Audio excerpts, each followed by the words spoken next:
I felt this lifting. I remember like waking up and being on some, what just happened? But I managed to go back to sleep. It's only when in the morning now I'm waking up and I'm like, things just look brighter. The sounds are, what happened? I jumped out of bed and I ran to my mom and I was like, oh my gosh, I feel so well.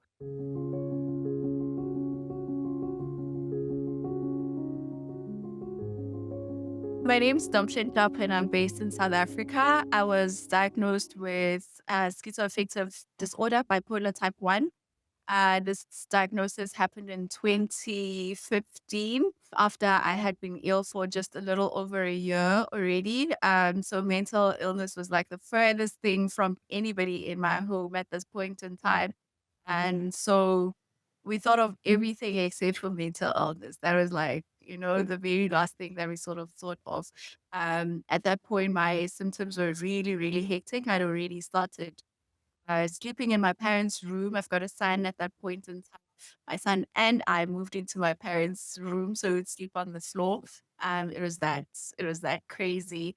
After the diagnosis, obviously, I was very happy when I got on medications because I got some relief. Firstly, I was able to sleep because you put on the medications, and so I appreciated that sleep.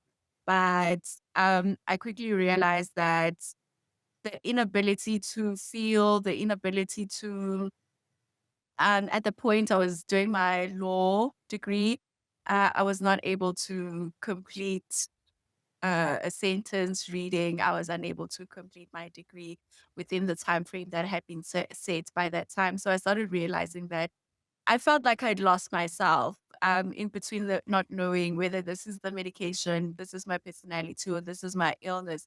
And then, so I think it must have been 2018 or so, I decided to take a break from the medications. And that felt good because, firstly, I lost weight. And I was just like, oh my gosh, I'm alive again. But then, obviously, in less than a year, I had to get back on medications because my symptoms came. I usually say that and I guess that's the benefit of hindsight, that confusion of who am I, who's the medication, who's the illness is is really hectic. I don't even have the words for it. It's an experience that I can't properly articulate. In 2021, I was studying at an institution that's the University of South Africa, where you can finish your law degree in a period of 10 years because it's distance learning. And this was also done deliberately to kind of accommodate the very fact that I was not feeling well. So in 2021, when I realized that I would not be able to complete my degree, my my psychologist at that point suggested that we begin to work through some type of grieving process. The fact that because I really wanted a degree, I really wanted a degree. So we had to start that process of, it seems like it will never happen. It's been 10 years now of really trying, and that window is closing. And so she suggested, let's start the grieving process. And so I thought to myself, okay, if that's not going to happen, then I can't be overweight without a degree. You know, I said I better choose a struggle. And so I said, if I won't have a degree, then at least let me be of a proper weight. And that's really where it sort of started. I had watched a video by Dr. Marks. She's a psychiatrist and she's got a YouTube channel. And so I remembered, I was like, there was a video that I had watched of hers where she said that if you couple antipsychotics with metformin, that helps to balance the weight gain. So then I started saying, oh, okay, let me read up on it. And then as I read up on the effects of metformin, and then really my intention was losing weight. And then I started coming across, oh, okay, these are the options. Was actually a case study that I read because I went into academic journals to kind of find this information. And one leads to the other because they hint in another in another paragraph, they hint to something else. Like, oh, there's an element of gluten. There was a case study. So I started just one study and then leading to the next. And within a period of about 2 weeks of beginning this I need to lose weight journey, I had a lot of information and I wanted to implement everything. So initially, I didn't go to my doctor. I actually went to another doctor that I had seen at some point in my life because I didn't want to go to my doctor because I felt it was so embarrassing. I wanted to ask for metformin. And so I went to the doctor and she said, oh, but I ended up having to go to my family doctor and saying, can you please give me metformin? And she's the one who gave me metformin. But the metformin then became the crutch that I used as I began to eliminate all the other stuff because I was eating, it had gotten to a point where I had to sleep with like a plate of food next to my bed because I would wake up. The food noise was just so much. I'd wake up and nibble on something. I had a chocolate under my pillow. It was just a crisis. I was overweight. I needed to turn on my bed. I needed like to wake up and actually, if you've been overweight, you would know this. Like to turn in the bed, you need to sit up somewhat and turn. So it had gotten to that point. So this was a crutch that I so desperately needed.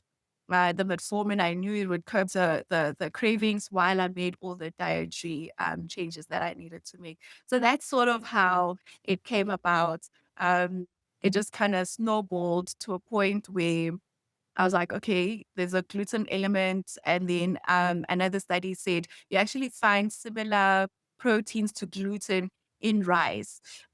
So it never became glaring to me that I'm actually going to a keto type diet. It was just because I was researching the proteins that it started eliminating first the stuff with the gluten. Then it eliminates the stuff that looks like gluten, the rice, the other type of grain. So that's kind of how, and then one day I said, this thing has to have a name. I can't have this whole package eliminated and it not have a name. So then I started Googling, like, what do they call this? There was like, it was like paleo. It's a keto type of a paleo diet because I also realized, oh, okay, gluten actually also looks like a protein that you find in dairy. That's how I also removed dairy because I wanted to be like 100%. If I take out something, I wanted the best chance of success. I said to my sister, can you please help me? 1st of July, I'm eliminating all of these things. I'm starting metformin. Can you please do it with me? So that's what we did. And it must have then obviously been on the 3rd of July when I woke up, decided it's winter. I woke up in my room and my room looked brighter. Just everything was not what I knew it to be. And I thought, oh my goodness, because I was doing this on my own, right? So I said to myself, oh my gosh, I've actually eaten myself or rather eliminated food stuff and got myself into a manic episode. And I was scared now of getting out of bed. This is like day 3. It felt like a cloud had been removed from my brain. And that's a crazy part because it wasn't just in my eyes. Because what had happened during the evening was I felt this lifting. I remember like waking up and being on some what just happened, but I managed to go back to sleep. It's only when in the morning now I'm waking up and I'm like, things just look brighter. The sounds are, what happened? And I stayed in bed for about a few hours, staying in bed, like I'm not moving. I did not move. And then I said, no, if I was medic, I would have by this time done something hectic already. I'm still in bed. I don't think I'm manic. And then I got out of bed. So this was day 3. And this thing, I jumped out of bed and I ran to my mom and I was like, oh my gosh, I feel so well. So I'm sharing this news with my mom and I don't think she fully appreciated how well I felt in that moment because if somebody just comes in the morning and they're like, I feel so well, I don't think I would fully comprehend until we've lived out the wellness as well. So I fully appreciate that. She was happy, but I don't think she quite understood what was happening. And then after telling her, I went to my sister to tell her the good news. Oh my gosh, I feel so well. And when I got to my sister, and this is a complete flip of the script, my sister was unable to get out of bed. she was so ill because she was following the exact same diet that I was on. She supported me. We ate the same thing, and she was so not well. I actually thought we need to take her to hospital. She was so bad. She was so bad. And I thought, I say to her, what's wrong? She said, I can't feel emotion. And I'm like, this is so crazy. So there's that side of the story as well, which I think I would love to see or hear somebody else talking about it as well. She eventually managed to get out of bed, I think a day or two later, and she just said that she did not have emotions. Meanwhile, I had a complete flip of the script. I was feeling the best I've ever felt. And I say since I was probably 11 years or something like, and I really started by saying, I need to understand what just happened to me. What just happened to me? So I'm on YouTube because at this point I'm like, I've read enough journals. I want somebody who's speaking about it on a YouTube video. So I go on YouTube and I say I had reached the corners of YouTube because then I found a video. Now I know that it was a presentation by Dr. Ian Campbell. This was like in the corner of YouTube. I don't even know, that video had so few views. And I'm watching this video. It was plus an hour long, right? So an hour plus. And I'm watching it and I'm like, okay, yes, this is exactly what happened. I understand what he's saying here. It was a scientific video. So I watched it, it finished. I remember I was watching it and I was in the bathtub because I was like, I want to relax. I'm cheated. It's my moment. Let me watch this. And I watched it, it ended, and I had said, let me put warm water again. And I'm rewatching this video. And I rewatched it. I don't know how many times I watched that video. And then after that, I said, let me comment on this video so that the person, because I was like, this person sounds geeky, sounds sciencey, like they might not want to post again. So I said, let me comment on this video so that I can encourage them to record more videos like this, right? So that was my sole reason for commenting. And my comment went along the things of something like this happened to me. I've just, that was sort of like my comment. So that's what I left on that video with the sole purpose of encouraging the doctor behind this to record more videos. And then he came and he said, oh my goodness, here's my email, send more details. I took that message, that response to my comments. I went to my mom and I said, this person's saying I must send more details. I don't want to fight. I don't want to fight institutions. I don't want to fight entire, you know, said, I don't want to do that. And my mom said, sharing your story might change somebody else's life. And at this point, she's already seeing the changes in my life. And she said, you could transform somebody else's life by sharing your story. And I think I sat on that message a few days. And then I said, okay, maybe let me do this just in case it can change somebody else's life. And then I sent him the email. I wrote in detail. And the response shocked me. He said, that is exactly what happened to me. Oh, you should have told me. You should have told me that that's exactly what happened to you. That's how I then met Dr. Ian Campbell and then became familiar with what was happening in the larger metabolic psychiatry world at that point. So my psychologist assisted for my application for readmission. And then the University of South Africa took me back and they said, you only have this exam period, pass all of your modules. So I had 11 courses to pass that year. I passed them. And then now it's graduation day and I'm getting my degree. And that was incredible. That was incredible. That whole day I tried to be strong. And then my friend brought me a bouquet at the end of the day, and that broke me. I never thought I was ever going to have that. That was That was crazy. So I graduated April 2022. I started the diet in July, 1st of July 2021. I managed to finish all 11 courses in that exam period. And then 2022, I said, I don't know how long will I manage to be well. So let me attack everything that I want in life. So I registered for a master's. And so uh, in May this year, 2025, I just graduated with my master's in business administration. In terms of challenges, so the main thing is really that I didn't have any medical supports, right? Because the very first time that I saw my psychiatrist after that, I was scared to tell her that this is what I'm doing. And I sort of eventually found the strength during our consult to mention to her that this is what I've done. And um, she just said, yeah, well, because I was saying, can you please help me and kind of be my support as I do this thing? And she said, yeah, but if you're not on medication, then there's no need for me to see you. So that was really the last time that I saw her.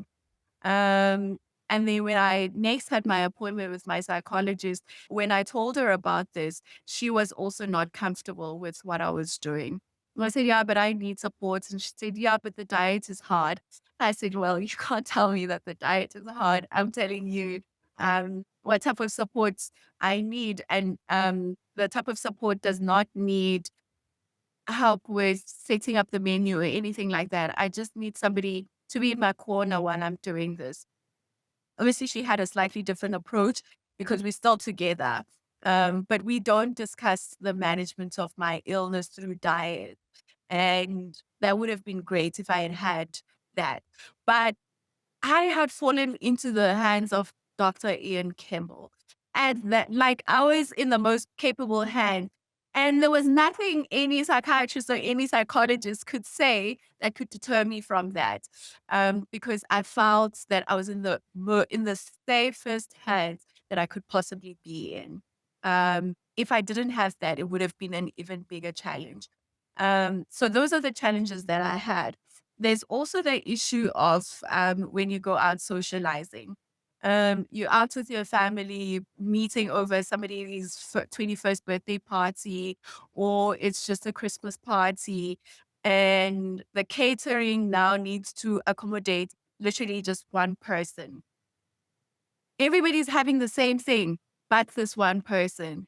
And that's not really that's not very comfortable.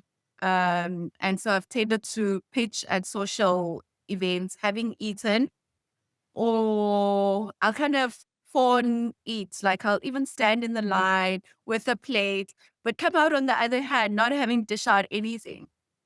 Is just to participate in the very occasion of standing in the line to dish out some food. So socializing can be quite hectic. So in terms of support, really channels such as metabolic psychiatry, they are everything. I will go and see my GP and say, this is what we've got a long-standing relationship. I've been seeing her since I was 16 years old.